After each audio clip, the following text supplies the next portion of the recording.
ভেবেছিলাম তাই হতে চলেছে। না না, দুধ কলাতে আমি কাল সব পুষবো না। মেয়ের অনুরোধে বিজয়কে আমি এ বাড়িতে থাকতে দিয়েছিলাম, সেই বিজয় কিনা, যদিও যদিও বিজয় করে বসে, কিন্তু আমার মেয়ের এই ভুল আমি কিছুতেই মেনে নেবো না। বাচ্চাকে ওর ভুল করে ভুল ভাবছে, একদিন কাঁটা হয়ে বিঁধবে ওর জীবনে।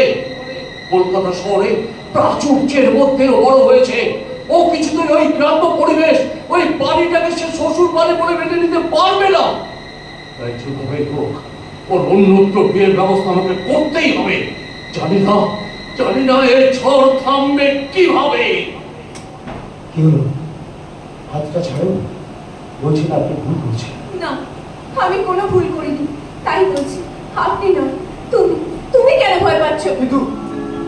কিন্তু আপনার বাবাকে বোঝানোর ক্ষমতা আমি রাখি। শুধু তুমি আমার হোক, বিশ্বাস করো, পার্বতী যেমন বহু ভাগ্য করে মহাদেবকে পেয়েছিলেন, আমারও বহু ভাগ্য, তাই আমি তোমায় পেয়েছি। আমি বুঝতে পারছি না কেন আপনি আমার সাথে বন্ধুত্ব ভালোবাসা করতে চাইছেন।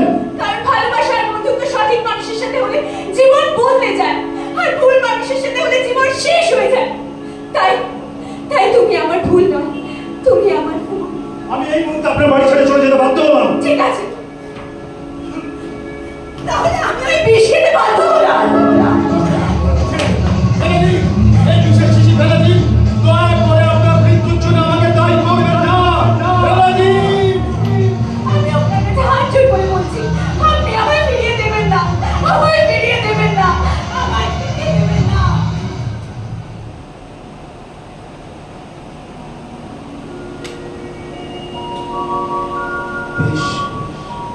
তুমি যখন আমার কালকে ভালোবেসে আমাকে ভালোবেসেছ, আমিও ঠিক তেমনি পৃথিবীর সমস্ত বাধা অতিক্রম করে গরিব বড় লোকের প্রাচীর রাখি